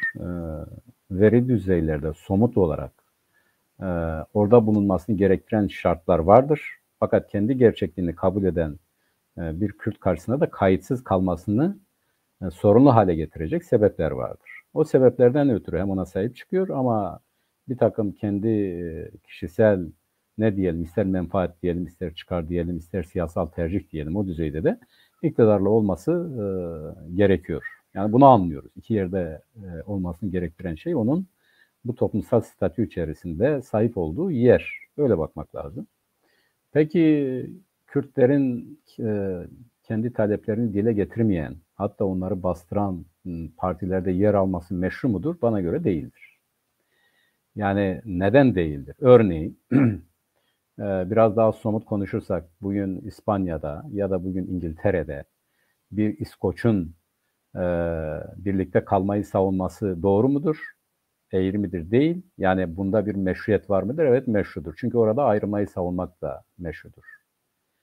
Ya da bugün Katalanya, İspanya'da bir Katalan'ın hayır arkadaşlar biz ayrılmayalım, beraber kalalım demesi meşru mudur? Evet, meşrudur. Çünkü orada ayrılalım demek de meşrudur. Yani fikirlerin içeriğinden bağımsız olarak dile getirilmesi her düzeyde meşru görülüyorsa Abdurrahman Kurt'un değişik bir partide örgütlenmesi meşruydu. Fakat şimdi öyle bir şey değildir. Türkiye'de fikirlerin açıklanması birilerin aleyhine yasaktır. Yani diyelim ki biz fikirlerimizi açıklayamayız. Ama Türkiye'den birileri fikirlerini açıklayabilirler. Türkiye lehine açıklamak serbest. Bizim lehimize açıklamak yasak ise bu tutum meşru değildir. Yani orada olması meşru değil. Tutarlı olmak istiyorsa, gerçekten de burası Kürt, ben Kürdüm, burası da benim ülkemdir diyen biri varsa onun yanında olması lazım. O düzeydeki farklılık devam ettiği müddetçe hem buna iyi demek hem de ama ben buradayım demesi, doğru olan da budur demesi meşru değildir. Bu siyasal tutumda vicdan açısından, vicdani açıdan ya da siyasal özgürlükler açısından bir tutarlılık beklemek mümkün değil. Ama bizim realitemizde budur. Bu da ciddi bir paradokstur. Yani hem seni inkar eden, seni yok etmeye çalışan bir partide olacaksın. Ama aynı zamanda da işte ben Kürdüm, burası Kürdistan'dır denilen bir vatandaşa da usulen ya düşüncesini açıklamıştır. O onun görüşüdür aynı zamanda. Demek de ayrı bir şeydir. Yani onu teslim etmesi bile iyidir. Fakat yetersizdir. Daha ileri gitmesi lazım. Kürtlerin haklarını teslim eden bir zihniyet dönüşümüne ihtiyaç vardır. Bir zamanlar Davutoğlu bunu söylüyordu. İşte şiddet kullanmamak kaydıyla her türlü düşünceyi açıklamak meşrudur diyordu. Şimdi diyor mu bilemiyoruz. Bugün Türkiye Cumhuriyeti Devleti açısından A siyaseti, B siyasetinin dışında fikir açıklamak, fikir özgürlüğü, siyasal düşünce özgürlüğü konusunda ciddi bir problem var. O problem de şudur: resmi düşüncenin dışında kendisini ifade eden insanların kovuşturmaya, soruşturmaya tabi tutulmasıdır. Bizim bu esnafın gözaltına alınıp işte o soruların burası nedir, sen buraya ne diyorsun gibi, yani söyledi zaten, yani öyle görüyor. Şimdi bunun cezai bir yaptırımı yok ki. Yani Türk Ceza Kanunu'nda, anayasasında, burasında, şurasında şu bölgeye şunu diyeceksin, bu bölgeye bunu diyeceksin, bunu demesen böyle olur, bunu demesen şöyle olur. O tek tip zihniyet, her ne kadar Atatürk milliyetçiliği anayasanın maddelerinden birine yer almışsa da, bugün iktidarda olan parti Atatürk'ün hiçbir fikrini, hiçbir düşüncesini, hiçbir ideolojisini kabul etmeyen bir partidir. Yani hiç değilse bu düzeyde bir düşünce özgürlüğü olması lazım. Herkes istediği gibi tarif edebilir. Bu ayrı bir şeydir. Düşünce özgürlüğü, araştırma özgürlüğü. Bugün tarihe girdiğin zaman Türkiye diye bir şey yoktur. İstanbul'un adı Asitane'dir. Ya da daha eskilere gittiğin zaman daha başka bir şeydir. Yani bunu tarihsel olarak izah ettiğin zaman, anlatmak istediğin zaman, hayır sen İstanbul dışında başka bir şey diyemezsin diyebilir misin? Diyemezsin. Bir zamanlar işte burası Türklerin yurdu falan da değildi, kendileri diyor. 1453'ten itibaren burası bize aittir. Ondan önce burada gayrimüslimler vardı. Bu onların toprağıydı. Burası Bizans toprağıdır. Yani öyle görmek lazım. Şimdi bir eski diyelim Yunan'ın burası bizim toprağımız demesi ya da işte Ayasofya'ya sahip çıkması, Fener'e sahip çıkması yanlış mıdır? Değil. Yani burada yaşamış, kendi kültürü içerisinde, tarihi içerisinde yeri olan bir yerdir. O buranın adını kendi diliyle söyler. Kendi tanımıyla söyler. Bizim için de bu böyledir. Tarihler boyu var olduğumuz bir toprak, bu toprağa verdiğimiz bir ad var ve biz öyle telaffuz ediyoruz. Hani Meral Akşener diyor ya, başkaları da buraya başka bir şeydir. Bu onların meselesidir. Yani onlar buraya kendi gözüyle bir isim vermiş olabilirler. Fakat bizim buraya verdiğimiz isim bu. Bizim kendimize verdiğimiz isim bu. Kendimizi kendimize verdiğimiz isimle tanımlıyoruz, çağırıyoruz, tanımlıyoruz ve öyle ifade ediyoruz. Bunun suç olan hiçbir tarafı yoktur. Bütün vatandaşlarımız, bütün yurttaşlarımız bunu böyle bilmelidirler. Kendileri neyse, kendileri nasıl hissediyorlarsa o hislerine göre dile getirmelidirler. Çünkü bu meselenin en doğru, en rahat, en huzurlu çözümü de herkesin kendisini istediği gibi dile getirmesinde saklıdır. Yani bu sırrı çözersek, yani bir defa bu hani diyorlar ya biz bu dilimizi çözersek, dilimize vurduğumuz kilidi açarsak, nasıl düşünüyorsak, o fikirlerimizi öyle dile getirirsek bu meselenin çözümü daha kolay olur diye düşünüyorum ben. Bu konudaki fikirlerim bunlar abi. Yani ben Abdurrahman Kurt'un bu esnaf arkadaşa sahip çıkmasını doğru buluyorum. Ama onu doğru bulduğum kadar AKP içerisinde bulunup tezkereye evet diyen bir partinin içinde bulunmasını da ve hiç sesini çıkarmamalarını da yanlış buluyorum. Evet. Niye yanlış biliyorum? Şimdi eğer mesela İngiltere'de İskoçlar İngiliz partilerine girip çalıştıkları zaman bile kendi kimlikleriyle orada çalışıyorlar. Kendi partinin içinde kendi gruplarıyla birlikte var oluyorlar. Şimdi AKP'nin içerisinde Kürt milletvekillerinin, AKP'nin MYK'sındaki Kürtlerin hiç sesi çıkmıyor. Evet. Hiç kamuoyunda kendi görüşlerini... Kamuoyuna yansımıyor, öyle diyelim abi. Efendim? Yani kamuoyuna yansımıyor ama ben hiç sesini yani orada alttan alta da olsa kimilerinin rahatsız olduğu, kimilerinin kendi kimliğine sahip çıkarak bir şeyler söylemeye çalıştığı vakidir. Yani bunu biliyoruz ama senin dediğin gibi kamuoyunun nezdinde bunu açıktan dile getiren, bu artık buna ne diyelim, cesaret mi diyelim, bu mu diyelim, böyle biri yok. Yani işte Abdurrahman Kurt'un tutumu, tavrı bu açıdan önemlidir. Hiç değilse kamuoyunun nezdinde ya adam düşüncesini dile getiriyor, bunu bu kadar sorun yapmanın ademi yoktur diyebildi. Bu da önemlidir. Yani bunu da saygıdeğer bir tutumdur. Onu bence öyle görmek lazım. Tamam. Vatandaşın kendisinin düşüncesi, vatandaşın düşüncesini açıklamasına sahip çıkıyor. Tamam. Ama kendi düşüncesini açıklamada bir tezkere konusunda veya AKP'nin Kürtler konusunda kendi tavrını açıklamasında neden çekiniyor? Çekiniyor. Niye açıklayamıyor? Neden kendisi olamıyor? Evet. Bu esas problemli olan mesele. Ben o açıdan hani AKP'nin içerisindeki Kürtlerin de artık yavaş yavaş bu AKP'nin Kürtlerle ilgili tavrına karşı bir tavır birliği geliştirmeleri gerektiği inancındayım. Sadece AKP mi abi? Yani mesela şimdi gündemimizde olan AKP olduğu için söylüyorum. Ama Yani- mesela evet.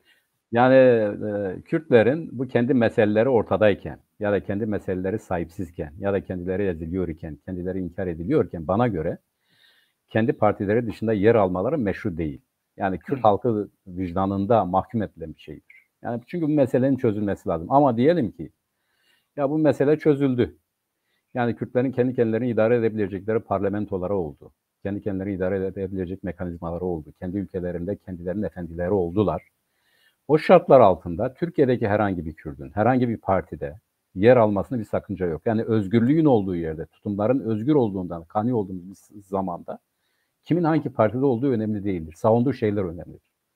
Fakat bir realitenin, yani bir milletin varlığıyla, ontolojik varlığı, kültürü, geleneği, göreneği, kendisinin siyaseten ifadesinde problem varsa, bu çözülmemişse, inkar ediliyorsa, birilerinin bunu görmeden gidip başka yerde ahkam kesmesi, yani demokratmış gibi ahkam kesmesi doğru değil. Benim kanaatim, görüşüm bu. Bu açıdan da bu kötü zamanlarda, hani diyorlar ya her şeyin bu kadar kötü olduğu bir zamanda, iktidar partisinden birinin, o partinin MYK'sında yer alan bir vatandaşın, bir Kürt vatandaşın, kendi kimliğine sahip çıkan birinin tutumu karşısındaki hezeyanlara karşı çıkması ya da bu tarafta görüş beyan etmesi olumludur. Bunu da takdir etmemiz lazım. Bu gerekiyor. Teşvik etmemiz lazım. Bu da gerekiyor. Yani istediğimiz gibi konuşmuyor diye yermek yerine olumlu şeyler, olumlu yönde bir takım hareketlenmeler olduğu için de onlara teşvik etmekte fayda var. Onları olumlamakta, desteklemekte fayda vardır. Ben yine de bizim esnaf kardeşimizin bir mağmanın yeryüzüne çıkması için gerekli olan baltayı taşa vurduğunu düşünelim. Yavaş yavaş bütün esnaflarımızın, bütün kardeşlerimizin, bütün bir millet olarak hepimizin kendimizle alakalı rahat olabileceğimiz, yani kendimizi kabul ederek açıklamalar yapmamızın zamanı geldi diye düşünüyorum. PAK zaten böyle bir partidir. PAK'ın Kürt milletinin varlığının tanınması, hakların tanınması dışında özel bir çıkarı, özel bir amacı, özel bir siyaseti yoktur. PAK'ın varoluş sebebi Kürt milletinin haklarının tanınması ve bu meselenin çözülmesidir. Eşitlik temelinde çözülmesidir. Barışçıl yol ve yöntem kullanılarak çözülmesidir. Kavgaya, gürültüye tevessül etmeden bu meseleyi bir araya gelerek herkesin huzur bulacağı bir şekilde çözmek. PAK budur. PAK'ın adı Kürt meselesinin demokratik yol ve yöntemlerle çözülmesi. Birileri diyecek ya bu olabilir mi? Biz bunu söyleyeceğiz. Yani bu yeryüzünde bunun örnekleri var, oluyor. Örneğin Çekler ile Slovaklar ayrıldılar. Hiç kimse duymadı. Şimdi Çekya dediklerine ben şaşırdım. Ya niye Çekya oldu? Bu Çekoslovakya'ydı. Dediler Slovaklar ayrıldı. Niye ayrıldılar? Vallahi bir problem yok. Şimdi diyorlar ki birleşelim. Biz niye ayrıldık? Yani bu kadar basit bir şey indirgemek lazım. Yani bugün sınırlar ne kadar çok geçerlidir onu bir düşünelim. Yani yeryüzünde sınır olmasa, bütün milletler bir araya gelerek dünyayı birlikte idare etsek, herkes kendi kültürü üzerinde yaşasa, kendi dilini konuşsa, istediği dilde eğitim alsa fena mı olur? Yani bugün dünya krizlerinden birinin nedeni de budur. İşte birileri çok iyi yaşıyor, birileri o nimetlerden alıkonuluyor. Yani onları da bu nimetlerle birleştirmek, buna entegre etmek, birlikte yönetmek çok mu zordur? Değildir. İşte çıkarlar devreye girdiği zaman maalesef bunlar da zor hale geliyor. Bir milletin en doğal haklarını kullanması sorun olarak gündeme geliyor. Bunları aşarız diye düşünüyorum. Biz bunları hep dile getireceğiz. Demokratik yollarla, barışçıl tarzda, karşı karşıya oturarak herkesin hakkını, hukukunu teslim ederek meseleyi çözelim diyoruz. Bunda ısrarlıyız. Her zaman bunu söyleyeceğiz, her zaman bunu dile getireceğiz. Yeter ki Kürt milleti bunun bilinciyle hareket etsin. Aynen esnaf kardeşimiz gibi kendisini inkar etmesin, kendisine sahip çıksın, hakların var desin.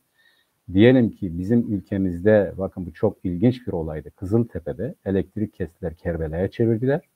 Bu elektriğin üretildiği nehirler neredeydi? Bizim ülkemizdeydi. Ve bunun üzerine bir söz hakkına sahip değildik. Bugün bizim yerimizin, yurdumuzun, suyumuzun, dağımızın, taşımızın tasarrufunda bizim hiçbir hakkımız yoktur. Uluslararası şirketler hükümet üzerinden, belli çıkar grupları üzerinden geliyor, memleketimizi talan edip götürüyor. Bizim dediğimiz şudur, ya biz burada yaşıyoruz, bunlar bizimdir. Neden biz bunları kullanma hakkına sahip değiliz? Yani elektrik bizim ülkemizde üretilirken neden biz elektriksiz kalabiliyoruz? Neden burası Kerbela'ya döndü? Neden bizi bir takım yaptırımlarla kendi toprağımızdan, yerimizden, yurdumuzdan etmek istiyorlar. Anlatmak istediğimiz bu. İşte o Cemil kardeşimiz dedi ki bizi inkar ediyorsunuz. Anlatmak istediği de budur. Bizi yersiz, yurtsuz bir millet gibi istediğiniz gibi tarif eden, istediğiniz kaba soğan bir zihniyetle bize yaklaşıyorsunuz. Biz buna karşıyız. Evet. Bu kadar abi benim söyleyeceklerim. Evet Mehmet, yani buradan Bu haftalık ben şuraya, bu kadar söyleyeyim diyorum. şuraya gelebiliriz. Hı-hı. Yani gerek Kürdistani partiler, gerekse Türkiye partileri içerisinde yer alan kadroların Kürtlerin acil talepleri konusunda birlikte harekete geçmeleri gerektiği inancındayım ben. Doğrudur. Başka bir partide olması Kürtlerin acil taleplerini Kürdistani partilerle birlikte hareket etmesinin önünde engel olmamalı. Ve bu taleplere kendi partisi içerisinde de kendisi olarak sahip çıkmalı. Evet, doğru. Eğer tezkereye karşı çıkması gerekiyorsa parti içerisinde de bunu savunabilmeli. Tezkereye karşı çıkabilmeli. Eğer Kürtlerin bir takım Kürt sorunu diye Türk tarafının belirlediği problemi çözmek için Kürtlerin kolektif haklarının hangilerinin nasıl anayasal güvenceye parlamentoda kavuşulacağını artık o partilerin içerisinde yavaş yavaş konuşmaları gerekiyor. Kamuoyuna açık mekanlarda konuşmaları gerekiyor. Bak şimdi işte bir Kürt esnafına sahip çıkılmasını nasıl değerli buluyorsak, nasıl iyi buluyorsak, onların parti içerisinde de Kürtlerin taleplerini dile getirmelerini yine olumlayacağız. Abi bir şey sorayım mı sana abi? Kürtler aleyhine gelişecek oradaki bir takım gelişmelerin karşısında durup bunu kamuoyuna duyurmalarını da yine kamuoyundan büyük bir destek alacaklar ve partinin içerisinde de belki eğer kalmak istiyorlarsa partinin içerisinde elleri daha güçlenecek. Abi bir şey sorayım sana. Aklıma şimdi geldi de bizim bu esnaf kardeşimizi bizimkiler ziyaret ettiler. Desteklerini sundular. Yani bizzat ziyaret ettiler, konuştular. Evet. Yanında olduğunu belirttiler. Birçok kişi gitti Mehmet. Peki HDP'den bir açıklama geldi mi yani? O da ciddi evet. bir parti. HDP de sahip çıktı. Meral Beştaş gitti oraya. Aha. Ha, güzel. Onlar da sahip çıktılar. Ha, güzel. Yani önemli olan odur. Evet. Bu temel özgürlükler meselesinde. Hani sen dedin ya Kürt partileri olarak bir araya gelelim, asgari şartlarda bir şey yapalım. Evet. Ben o merakla sordum. Yani evvela bu basit bir olayda. Yani bir vatandaşımızın kendisine çıkmış halini, kendisine sahip çıkmış halini tasvip etmek anlamda bir araya gelirsek, yani bu konuda aynı hislerle hareket edersek, umarım daha ciddi şeyleri de birlikte yapmanın zeminini de oluşturur. Böyle başlıyor bu işler zaten. Evet, yani buradan böyle başlıyor, böyle gidiyor. Demek ki şudur, biz bu hassasiyeti taşıyan tek parti değiliz. İyi ki de bizim dışımızdaki partiler de, şahıslar da, kişiler de bizimle aynı duygulara, hislere sahiptirler. Bu çok olumlu bir şeydir. Bütün partilerin, yani Türkiye'den partilerin de bununla ilgili bir görüş ortaya atması lazım. Mesela onu gözaltına alanlar karşısında Türkiye'de CHP'nin ya bu kendi görüşünü açıklıyor, bu bir düşünce özgürlüğüdür, neden bunu yaptınız demesi gibi. Yani bunu söylerlerse iyi olur. O zaman deriz ki bu meseleyi barışçıl yöntemlerle çözme imkanımız vardır. Yani sadece biz bir şey dedik değil, bu olumlu bir şeydir. Hepimizin bir şey demesi çok olumludur. Yani Kürtler, Kürt partileri siyaset itibariyle söylüyorum. Türkiye'deki sol siyasetin de buna sahip çıkması lazım. Yani siz bu adamı neden gözaltına alıyorsunuz? Ne dedi bu adam? Bu adam bir realiteye işaret etti. Yani hepimizin bildiği bir sırrı ifşa etti diye mi suç işledi? Ya buna böyle bakmak lazım. Yani Türkiye'deki sol çevrelerin, işte demokratik bir Türkiye vaat edenlerin, herkesin bu noktada söz söyleme mecburiyeti vardır. Biz bu konuda daha çok bir şeyler söylemeliyiz. Evet, yani artık